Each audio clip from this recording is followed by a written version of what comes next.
Thank you so much for joining us. Do you go by Megan? I feel like I've been calling you Meg, and I'm like, I I'd don't. go by Meg or Megan, either way. Okay. And Ivana here is my co-host, and we're so excited There. to chat with you It's tonight. nice to meet you on Zoom. Yes, Yes, it's so thanks for nice to meet joining you us. too. We know you've been under the weather, Kelly said. So, Oh my goodness. I mean, who everybody. hasn't, first of all? But yes, my son, I just put my son to bed. He's got like 103 temp. Oh, We, we've all had the flu, and it's just been, you Oh, oh. know, one of those things. Yes. Well, you've really rallied tonight to join us. You look lovely. Is this like your first Oh, time getting ready in a few yes. days? Like glamming it up for chapters and chats? My daughter was like, "You don't need to look good." And I was like, "I do." it'll Oh. make you feel good too, right? Exactly. Exactly. Well, Oh. thank you for having me. Yes, thanks for joining us. We had so much fun talking about Bluebird Day. Yay. Yeah, we were just looking at your book club kit online and how you had the fondue recipe. That was Yes. so fun. Yes. I actually haven't made that myself, but I need to. Yeah, it was so good. I'm like, well, that sounds like it could be a disaster of my own making. Like, I'm sure it's a lovely recipe, but I can see this going really bad for me. But I just have never made a fondue before. But it was, yeah, it sounded lovely. It always sounds so romantic and fun, and then you kind of make it and you're like, well, it's not the same. No. No. Well, we are just so happy that you're here to join us. The book is really a fun balance of like this complex mother-daughter relationship and a little bit of romance, and then we've got like a little bit of climate thing happening Yeah. and just women's sports and mental health. You wove so many things together, and we love that about the book. Oh, that makes me so happy. Thank you for saying that. Sometimes there are moments where I was like, am I biting off too much? Is this too much? So that's good to hear. No, it didn't come across that way. It came across as just kind of like a fresh take. So, Yeah, I think too, I wanted to take climate change and make it fun, you know? I mean, other books that I've read, like The Light Pirate, which was so fantastic, set in Florida, and also gave me nightmares, and it was like, oh my gosh, is this what we're in for? And so I wanted to, there was just no way to talk about winter and snow without touching on climate change, but how to make it so it didn't give you nightmares, but also maybe inspired you to do a little something to sort of, safeguard the seasons that we love. And of course, I'm in the middle of winter here in New England. We're probably facing another snow day this week, and mm, I'm sort of like grumble, grumble, like yeah. flu, snow, but also, I love the seasons and they're so precious. So I wanted to really speak to that. hmm hmm Will you talk a little bit about your inspiration for the book? Yeah, it's funny. When I was first conceiving of the novel, I was going to structure it. I was going to put the mom and daughter on a reality show, sort of like The Amazing Race. I loved watching that show for many years and wanted to be a contestant on it, even though I would be terrible. Like I would instantly flip out and be like, I can't drive the stick. Um, and I knew I wanted to have an estranged mother and daughter who were working through something together side by side, like a physical challenge. And so I was imagining it as The Amazing Race. And both my agent and my editor were sort of like, reality shows don't translate well to fiction. Mm, People love to watch them, they don't necessarily love to read about them. And they gave me a couple examples where the novels had fallen short and didn't mm, get the sort of readership that they had wanted. And so I was like, okay, that makes a lot of sense. So I was brainstorming with my agent, and women's sports have had such a highlight recently, a spotlight. Women have been always doing amazing things as athletes, but it's like women are getting their due more than ever. And so we started thinking about female athletes. And so, okay, what type of athlete? And I was an athlete growing up and very competitive. And I wanted to choose a sport that not everyone could imagine themselves doing. I mean, I think even basketball at a high level, you can kind of imagine like making a free throw, Mhm. but you can't really imagine, at least I couldn't, barreling down a mountain at 90 miles an hour and having some semblance of control to that. So that's sort of why I chose downhill skiing. It just turned out to be so thrilling and also incredibly dangerous. Mhm. Um, and aside from that, I had read about an avalanche that happened in 2018 in Zermatt, Switzerland, years ago when this had happened. And it actually stranded 13,000 tourists Mhm. and for 5 days because there is only one way in and out of the town. So I filed that away. And when it came time to write this novel, I knew that I loved that as a plot device for forcing these two women together. And I did travel to Switzerland in my 20s and stayed in a youth hostel with a basement disco, much like the one in the book. So I just kind of dusted off that story and it all kind of began to come together. Mhm. Yeah, we were talking about in our book club how that forced proximity is an interesting way to go about bringing people together.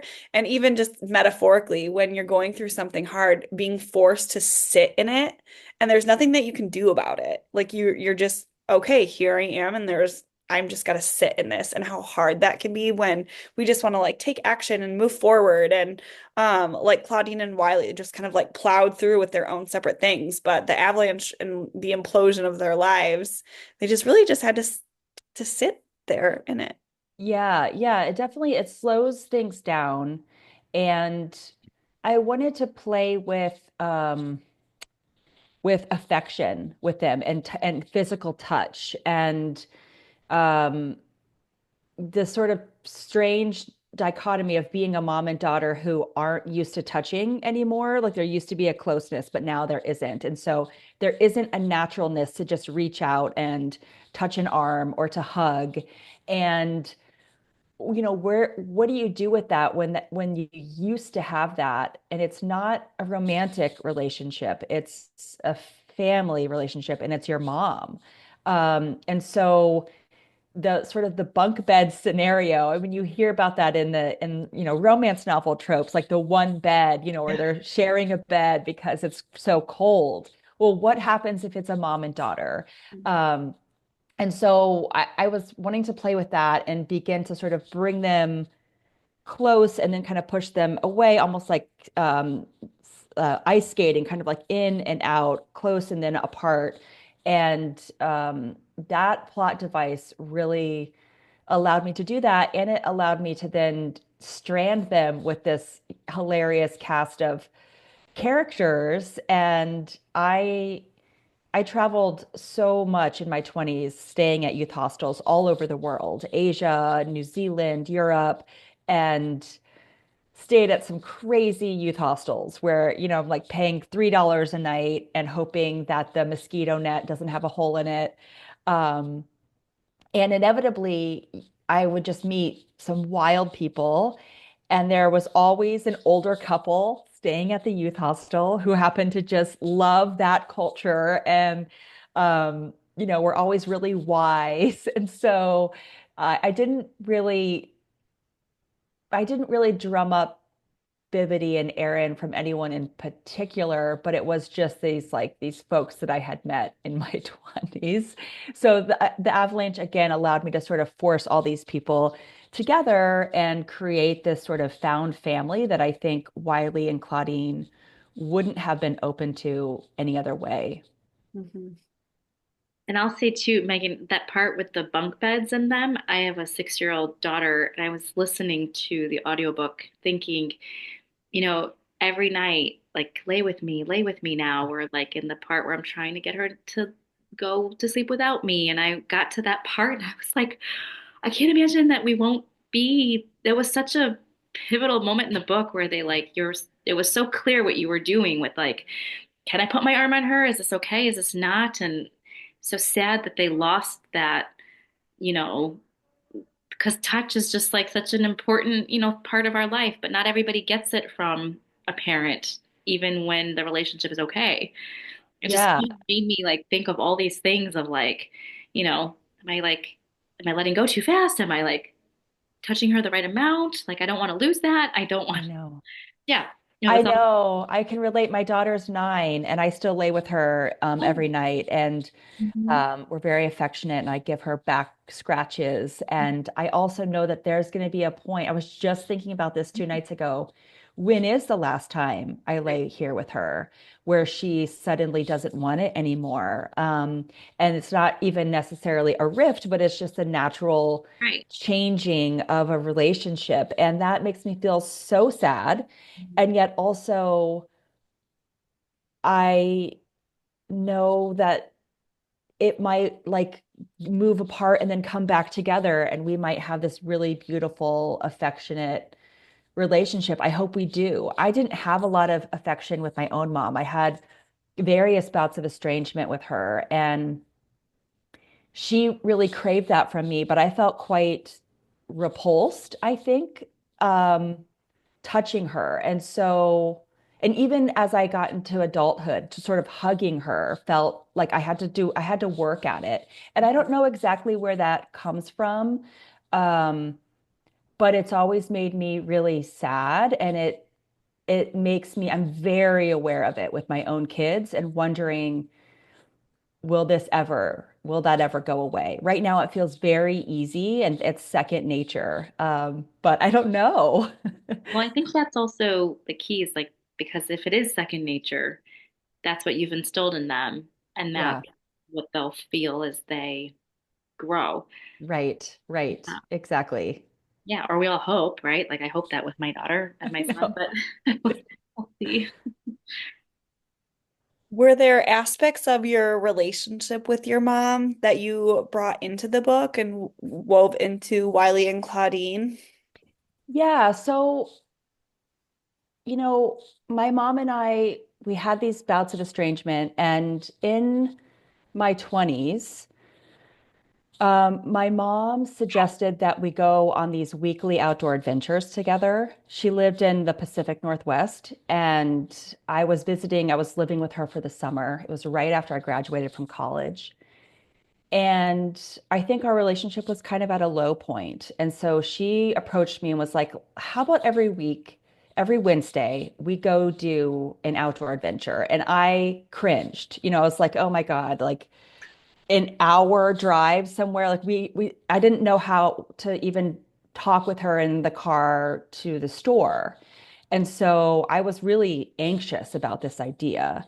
Um, but we started doing it. We would go on these hikes, and then we started to go on canoe trips, and um, things began to get more adventurous until we were taking a weekend trip to the Olympic Peninsula, and it was really incredible. And I saw that when you're working alongside someone at a shared goal, like canoeing, and you're kind of trying to sink your oars together, and you're not just hashing out old arguments and old talking points and trying to win. You're just together. Our walls would come down and we would start to just talk about other things. And that was a really pivotal experience because I started to see her as a person, not just as a mom. And I think that mom label can be sort of one dimensional because we sort of think, well, moms are supposed to be infallible. They're not supposed to make mistakes. They're not supposed to be complex or creative even. And when I started to see her as a person, and then she began to see me as a person, not just a daughter, we began to open up to each other more. And we still had, moments of struggle through our lives together. Unfortunately, she died 2 years ago. But I think that that set a foundation for us where we weren't just these one-dimensional people anymore, and we could give each other grace. And then in the moments where we did have to sort of hit the pause button on our relationship, we could trust that each of us was doing the work in our corner to then come back and have a healthier dynamic. So I really pulled from that experience. And this was sort of before, there's been a lot of science now around what being in nature does to the brain and how it really opens up, your synapses to new experiences and to forgiveness. And so I feel like we were sort of, in awe together in nature before, there were headlines about what the science did for that. Mhm. And so that was really cool. So I wanted to play with that and kind of, I didn't pull directly from that experience, but just the feeling of it, and plunk Wiley and Claudine into experience like that. Hmm. Well, I'm sorry about the loss of your mom, but it Thank does you. sound like you guys had a really memorable season together with these Yeah. challenges. And Yeah. I love that she reached out to you and said, I just want to try this. And, I think that is so cool. Yeah, it was really cool. And it was really brave. I think it's hard to approach someone, especially like, your daughter who's in her 20s and is like kind of written you off and be like, let's try this thing. Because it's like, even then, you don't want to be rejected. You're a mom. I don't want to be rejected. I don't want my daughter to be like, I don't want you to lay with me anymore. It's such a vulnerable thing to do. Being a mom is so vulnerable. Mhm. Uh, so I'm really proud of her for doing that. Yeah, definitely. One of the other aspects that you really touched on, you kind of mentioned this earlier, is the highlight that women's sports are getting right now, and especially with mental health, like Simone Biles, being so forthcoming with her own mental health struggles and how you incorporated that and like the pressures that women feel. Will you talk a little bit more about that? Yeah. Yeah. I mean, I think female sports, I mean, sports in general has come so far. When I was watching the Olympics this year and seeing all of the athletes who were talking just much more openly about their mental health struggles, I was so impressed by how far things have come. And, I'm trying to think how old I was when Carrie Strug, remember the gymnast who sort of landed, I think it was the vault, and her ankle was obviously messed up in the Olympics. And we were all, like she did it for her team, and we're all like, yay, look at like she was so mentally tough. And now I see that and I cringe and I'm like, oh my God, how did they let her do that? And I think that was a really tough lesson for a lot of athletes to take on, that you have to really almost punish yourself in order to be at an elite level. Mhm. Just this week, Michaela Schifrin, who is a downhill ski racer, and she 2 months ago had a terrible injury skiing. Um, she came out and said she was just about to be back at the World Championships, and she just came out and said, "My body's ready, but my mind isn't. Mhm. And I am dealing with fear, and I can't do it. I'm not ready, and I'm devastated that something I love so much is scaring me so much." And that is just, I mean, it's so huge to go from like the Carrie Strug example to Michaela Schifrin saying my mind isn't ready is just so incredible. And I'm so excited for what that is going to do for a next level of next generation of female athletes. Um, and, I was really lucky to interview a handful of Olympic downhill skiers for this book, which was really cool. Um, I was really struck by the mental health challenges that come with transitioning from the sport when you're ready to retire or you're injured beyond being able to compete. And, people telling me, that, when by the time you're 30, the thing you've been doing and focused on your entire life, you now have to stop doing, and you have to then be like, now I am like a financial planner. You have to just be something different. And it's incredibly challenging for these athletes, and there's not a lot of support for them. A lot of them deal with mental health struggles. Um, one of the skiers I interviewed won the moguls in 2008. He was the bronze winner, and he said that as he was skiing, he knew that he had made the run of his life, and he knew he was going to medal. And his first thought as he skied across the finish line was, "Oh no, now what?" And Oh. it wasn't elation. It was like this thing that I've sacrificed for, missing, rites of childhood, school dances, all sorts of things I've now achieved. And there was like a doom Mm. feeling that overcame him. And so I just really wanted to honor that and mine that a little bit for both characters. And Claudine has definitely been raised in this sort of mental toughness aspect. And Wiley is in this new generation who's sort of like, yeah, but I don't actually want to put myself through that. And trying to sort of look at all the sides of it. I also wanted to play with, we're in such an achievement mindset culture. And when you're really, really talented at something, people are so confused about why you wouldn't want to do it. And Wiley is almost more talented than Claudine. And so Claudine, of course, can't understand, well, why wouldn't you want to use this talent? And I wanted to explore and play with that idea of like, well, what if I just want to dabble at stuff? What if I don't want to do art to sell it? What if I don't want to ski to win? And that's something that I even play with my own writing and my own craft. And on days where I'm sort of like, why am I doing this? This is so hard. This writing and publishing life is really hard. My husband reminds me, you remember, you're doing this because you love it. You love the writing, and to stay connected to that and not to the outcome.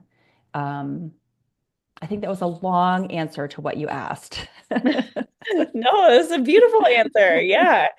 Um, are you, I guess, as far as like your path to publication, what was different about writing Bluebird Day versus Super Bloom, your debut? Yeah, so Super Bloom, getting so hot suddenly. Yeah, no, the I know. flu, it lingers. You gotta No, ditch that. Yeah. I know.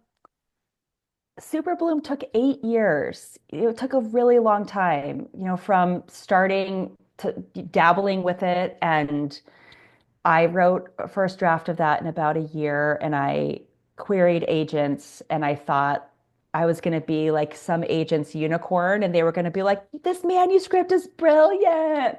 And I heard from nobody, and no one wrote me back. And I was like, okay, that was quite loud, a huge message. And it took me 7 more years to write it, to get an agent, to get a publisher. Um, and I learned a lot in that time. And I was also having my two kids who are 6 and 9, and I run my own business as a writer and Yeah. editor. So I had to put it down a lot. Um, but I had the luxury of time. I just could just take as long as it took. And with Bluebird Day, I sold that book on a partial, meaning Zibby Books bought the first 50 pages and said, green light, let's do it.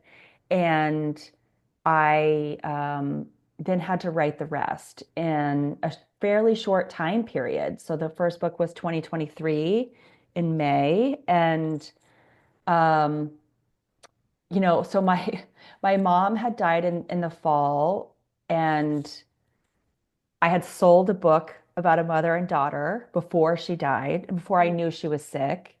And then suddenly I had this book that I had to write. And so I didn't know if I could do it. Um, but it ended up being quite a relief and quite a balm to sort of sink my grief into writing it. And there were wonderful aspects of having an agent and an editor to help me talk through the plot. And if I wrote myself into a plot hole, just to brainstorm things. I I remember very clearly getting a note back from my agent, I mean, from my editor, who was sort of like, can you make this scene spicier between Calvin and Wiley? And I'm upstairs in my pajamas. My kids are downstairs watching TV, and I'm like trying to write a spicy scene in like 20 minutes before bedtime. So there were just moments that the time crunch was really real. And yet when you're in it, and I was in it so much, so fast and so deeply that I was just like it just made it kind of bubble up in a way that it probably wouldn't have otherwise. But I felt like I could have tinkered with the book for another year. I would have probably loved that. Yeah. But, it was not to be. Yes. Yeah, because you worked, so long on Super Bloom, and then when it comes out, it's like, this is it. And then just like the bronze medal winner, like, well, crap, like now what? Yeah. Yeah. Yeah. Yeah. It was definitely wild. And I was still promoting Super Bloom as this book. I was having deadlines for turning in pages, and it was really exciting and really really hard at times. So, um, but I'm so grateful. I love writing. I crave writing time, and so I was so grateful that I got to do it a second time. Mm, yeah.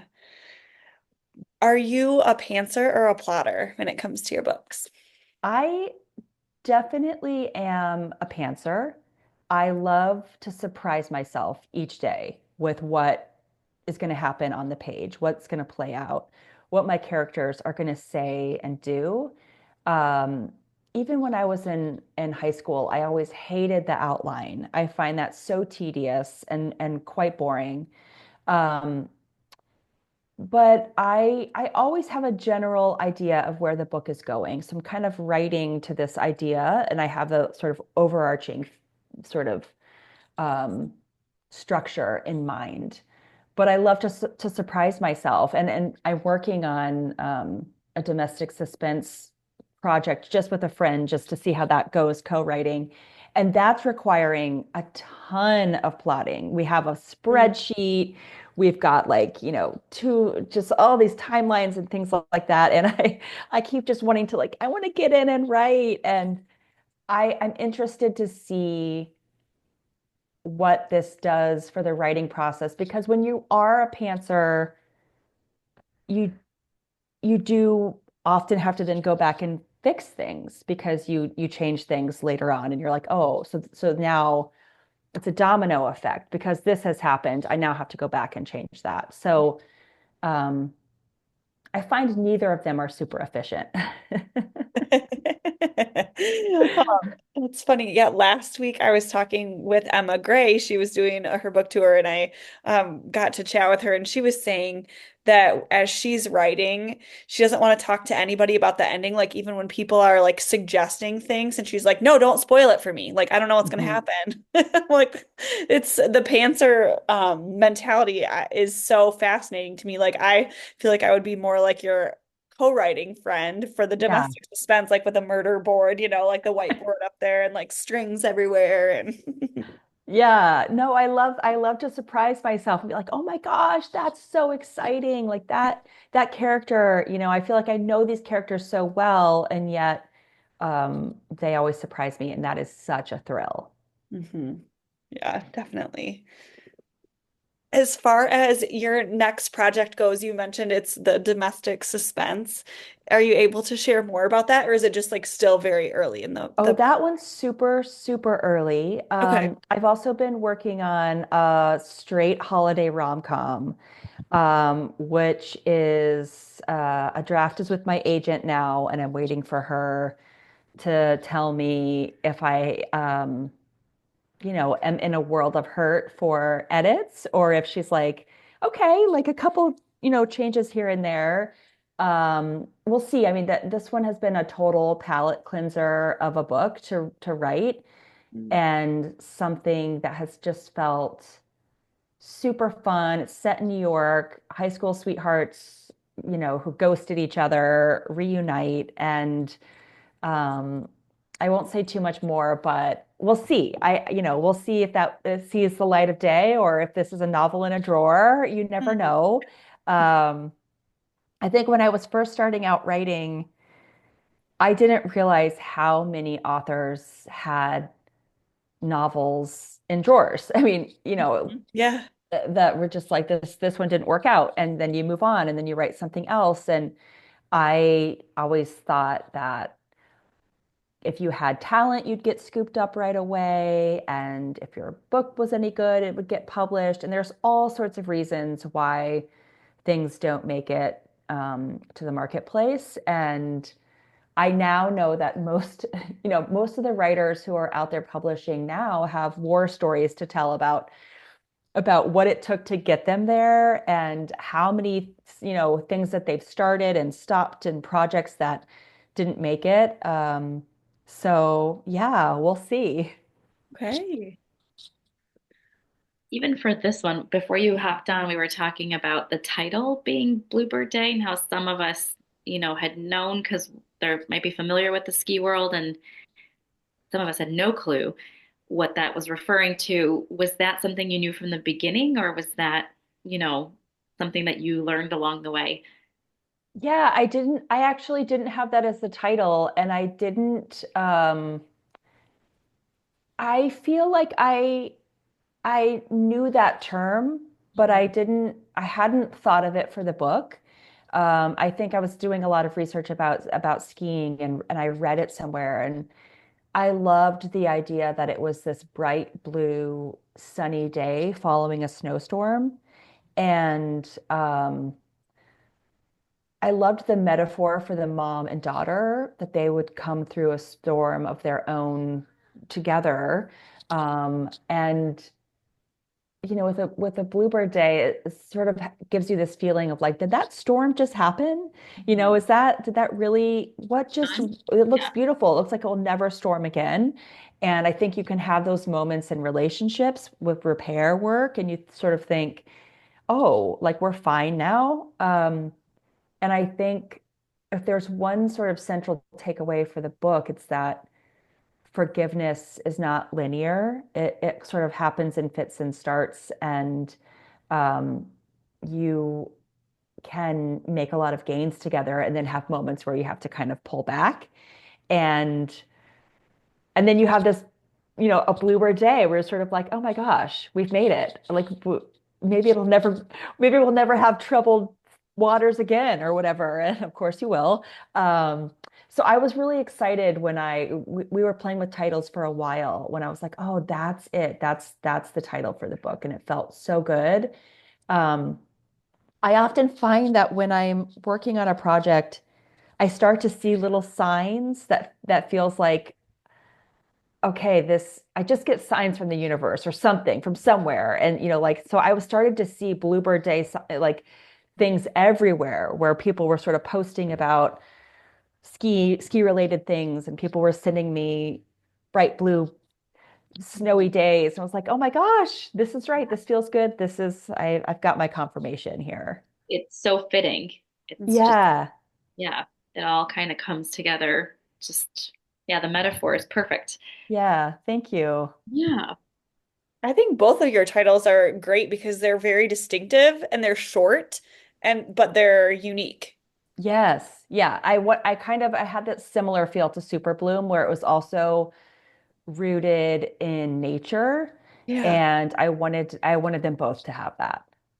And the climate, the climate change part, what we were talking about at the beginning, because Kelly was saying how you really like felt that coming. To me, it was so subtle that I didn't, I mean, I picked up on it, but it wasn't, in your face. It was just really nice. And I don't know, I just liked how that was so sprinkled in and makes you think, makes you, ponder what it does to the world of skiing, not to mention the earth and everything else. But it was, yeah, interesting how some of us found it and some of us were like, oh, yeah, that was a definite, thing that now that you mention it, I get it.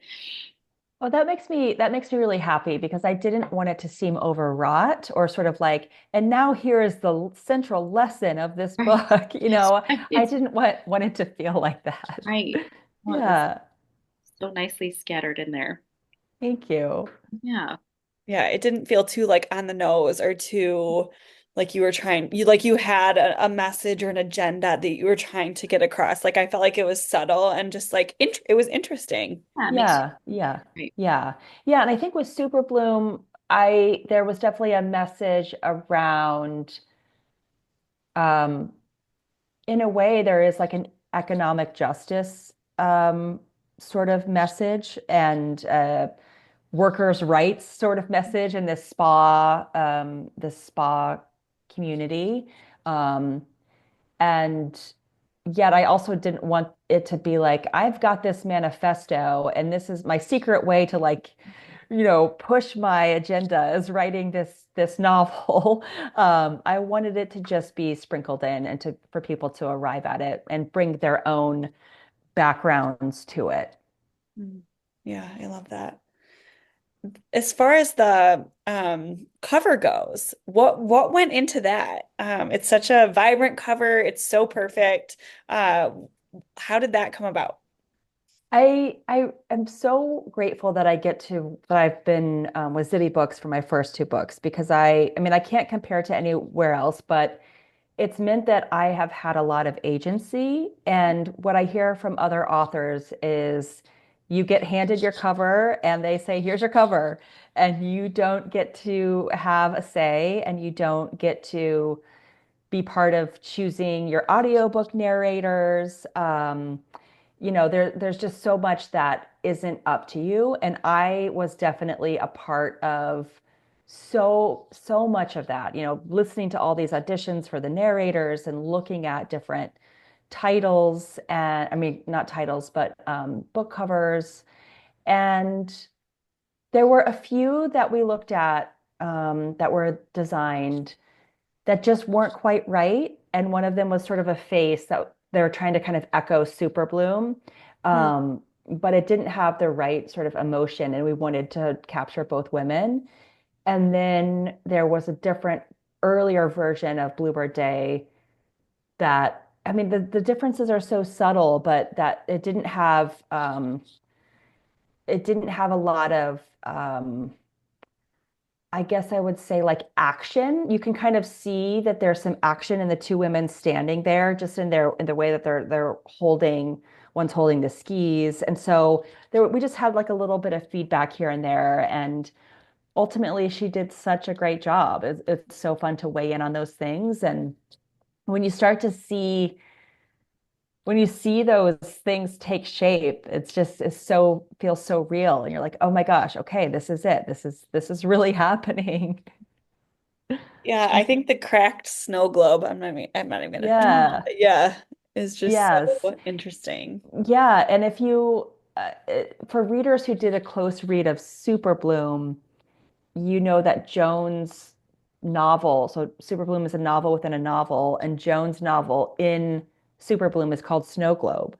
So there was also an element of that allowed us to be kind of a little like wink wink, which was really Oh, fun. I'm Yeah. glad I read Super Bloom. Yeah. But I'm glad that you mentioned that because I did not pick that up. I So know, I know. Some people so do and fun. some people don't. It's always fun when they're like, "Oh my gosh, you're right." Yeah, I see what you did there. I love Yes. Did you also get to pick your narrators for the audiobook? Yeah, so I got to listen to, I think there were eight narrator auditions, and those are so fascinating. And That's they're all reading the same 5 minutes for each character. They did the mom and the daughter. And there are some people that you just know instantly. Mhm. And I love audiobooks. So, and I often, if I hear a voice that isn't right, I'm just like that. I can't do it. Yeah. I can't listen to it. And so those are really important to me. So we listen to a lot, and some people were like, that voice is just too sultry. That's like a sexy voice, or this person sounds too snooty. And they're all just incredibly talented as voice actors. But yeah, Like it came giving down your to a few, and we chose Rachel, and we've gotten such great feedback from her, and she did a phenomenal job. and doing two different people. It Yeah, really sounds sometimes like you forget you're listening to one person. Feels like two people doing yeah, narrating. Yeah. yeah. It's so amazing. People are like, are you going to narrate it yourself? I'm like, no way. That's so hard. There's no way. It was great to listen to. Oh, I'm so glad. I'm happy to hear that you, as an author, are yourself an audiobook listener because you know the importance of a good narrator and how it can Yeah. really make or break a listening experience. But I agree. I listened to part of this as well, and the narrator was great because she did like the two distinct voices, but they weren't too distinct, and you could tell Yeah. who was talking. It was really well done. Oh, that's awesome. And I feel like some people are always a little shy. They're like, I listened to it. Like they act like that's not reading it. And I think that's it's totally counts as reading it. And I listen to audiobooks every week. I hike all the time. And that's just part of my week is listening to an audiobook. It's so fun. Yes. Yeah. Oh, Christy in the chat was asking, did Zoso forgive Claudine? I probably butchered his name, but Oh no, no, you didn't. So there's no spoil am I gonna spoil anything for anybody? Can I no, we've say? all read it. So, Okay, yep. okay, okay. So I think for in my mind, yes, Zosel has and will forgive Claudine. I think she um is ready to hear Claudine's apology. And, it thought that that's what she was there to do in the first place. Um, so I think Claudine has as much to apologize for about her sort of first transgression as she does around how much time has passed and how she came there in the beginning to sort of bully her into submission. Um, but I think that these two women have a future ahead of them, and I think it's really interesting. And I think that, you know, some of these mistakes that people make in their lives, it's not always black and white. And I yeah, I'm excited for their future because I think there is one for them. Oh, Yeah. Is there another question there? Oh. is. Yeah, Sarah said, I love the setting in the ski town of Zermatt, Switzerland. I really want to visit now, and it felt like it was another character along with the Matterhorn. Was this intentional? That's such a great question. And in my first draft, I definitely wanted the Matterhorn to be a character. And in my first draft to my editor, I actually had these little vignette chapters where the Matterhorn is a character and has this consciousness that is sort of this grandmotherly figure watching over the women and almost makes these like observations. And my editor was like, that's not working. She's like, it's just not going with the rest of the book. And it was only happening, you know, once they'd gotten to Switzerland, it wasn't all the way through. So there were a bunch of reasons why it wasn't working. So she was like, make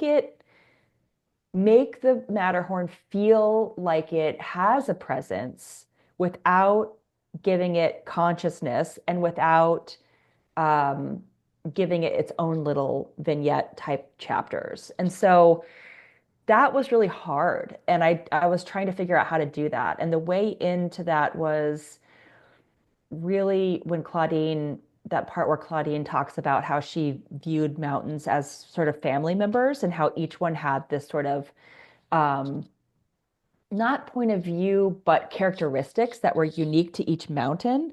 Hold on one sec. My cat is there.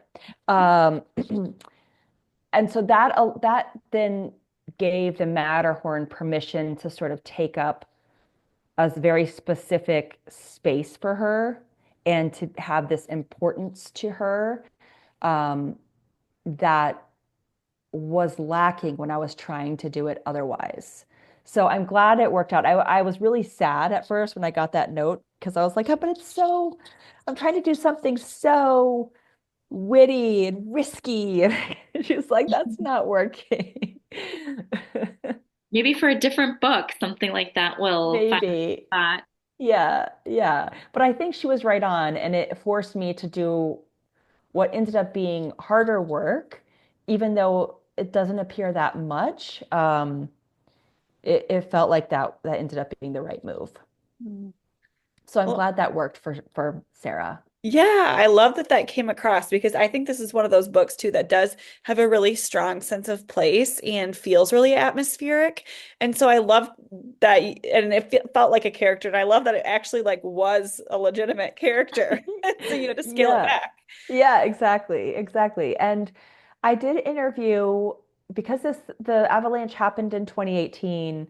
I did reach out to people like the head of tourism in Zermatt to ask him, and he got on a Zoom call with me and like, what was that like when this avalanche stranded 13,000 tourists? How did you announce it to people? What was the atmosphere like? How did, what were the challenges? And I interviewed the folks who were driving the helicopters to airlift people out, and I ended up tracking down a tourist who was stuck there, and it ended up being a real party atmosphere. People made the best of it and ended up having a great time, and there was no, everyone was safe.